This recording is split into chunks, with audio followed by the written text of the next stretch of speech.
Israeli इलाकों में सुरक्षा कर्मियों और लड़ाकों के बीच संघर्ष जारी है। हमास के नियंत्रण वाले गाजा में इजरायली वायुसेना ने ताबड़तोड़ हमले किए हैं।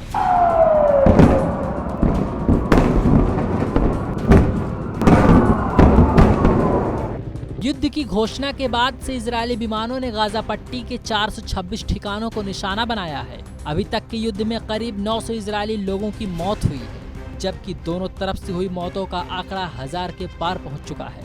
हमास और इजरायल के बीच जारी वर्चस्व की इस जंग में अब दूसरे देश उतर आए हैं और अपने अपने हितों को साधते हुए समर्थन कर रहे हैं। फिलिस्तीन के लिए खुलकर अपना समर्थन जताने वाले मुस्लिम देशों ने प्रतिक्रियाएं भी दी हैं। इजराइल हमास संघर्ष पर इन देशों का रुख बटा हुआ है। इन देशों ने स्वतंत्र फलस्तीनी राष्ट्र की वकालत की है, लेकिन पहले की तरह इजराइल की कड़ी आलोचना करने से वो बचते दिख रहे हैं। ईरान को छोड़कर ज्यादातर इस्लामी देशों ने खुलकर हमास का पक्ष लेने से परहेज किया है।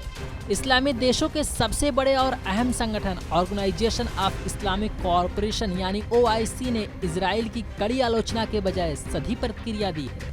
इजराइल और हमास के बीच जारी जंग में ज्यादातर ताकतवर देश इजराइल के साथ हैं। इनमें अमेरिका ने खुलकर इजराइल के समर्थन का ऐलान किया है। राष्ट्रपति जो बाइडेन ने यहां तक कह दिया कि अन्य देश इस संघर्ष से दूर रहें जो इसका फायदा उठाने की फिराक में है। उधर भारत के PM नरेंद्र मोदी ने भी संकट की इस घड़ी में इजराइल के साथ खड़े होने की बात कही है। मोदी ने क्या बातचीत की, आइए ग्राफिक के माध्यम से आपको समझाते हैं। PM मोदी ने बेंजामिन नेतन्याहू से क्या बात की। PM मोदी ने कहा कि इस मुश्किल समय में हम आपके साथ हैं। हमारी संवेदनाएं मृतकों के परिवार के साथ है। भारत आतंकवाद के सभी रूपों की कड़ी निंदा करता है। इजराइल में हुए आतंकी हमले की खबर से स्तब्ध। भारत के लोग इस मुश्किल घड़ी में इजराइल के साथ मजबूती से खड़े हैं। रूस यूक्रेन युद्ध पिछले 1.5 साल से लगातार चल रहा है। दोनों देश एक दूसरे पर हर दिन जोरदार हमले करते हैं, जिनका नतीजा मानवता को भोगना पड़ता है। अब इजराइल और हमास के बीच चल रहा युद्ध तीसरे विश्व युद्ध की आहट माना जा रहा है। एक तरफ रूस और यूक्रेन आमने सामने हैं, तो वहीं अब इजराइल और हमास के बीच तेज होती जंग ने दुनिया के देश को 2 हिस्सों में बांट दिया है। जिस तरह रूस यूक्रेन युद्ध के दौरान पश्चिमी देश यूक्रेन का समर्थन कर रहे थे, यही हाल अब इजराइल और हमास के बीच चल रहे हैं। जहां मिडिल ईस्ट के ज्यादातर खाड़ी देश फिलिस्तीन का समर्थन कर रहे हैं, तो वहीं ज्यादातर पश्चिमी देश इजराइल के साथ खड़े नजर आ रहे हैं। आइए अब ग्राफिक के माध्यम से समझते हैं कि कौन किसके साथ है।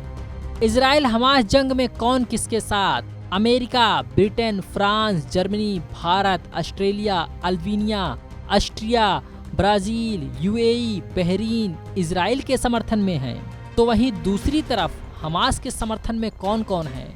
चीन, तुर्की, Iran, Pakistan, Kuwait, Syria, Lebanon, Qatar और कई खाड़ी देश हमास के साथ खड़े नजर आ रहे हैं। रूस यूक्रेन युद्ध के समय भी ठीक ऐसे ही हालात बने थे, जब दुनिया 2 हिस्सों में बटी नजर आ रही थी। उस वक्त क्यूबा ने अपने शीत युद्ध वाले दोस्त रूस के साथ जाने का ऐलान किया था। इसके अलावा चीन ने भी नाटो की मनमानी के खिलाफ रूस को समर्थन देना चुना, जबकि अमेरिका समेत कई पश्चिमी देश यूक्रेन के साथ खड़े थे। हालात तो ऐसे हैं कि ईरान खुलकर इस बात की चेतावनी दे चुका है कि अगर इजराइल ने ईरान पर हमला किया तो लेबनान, इराक, यमन और सीरिया एक साथ इजराइल पर हमला करेंगे। इधर अमेरिका भी इस बात की चेतावनी दे चुका है कि इजराइल और हमास के बीच चल रहे संघर्ष से दूसरे देश दूर ही रहें।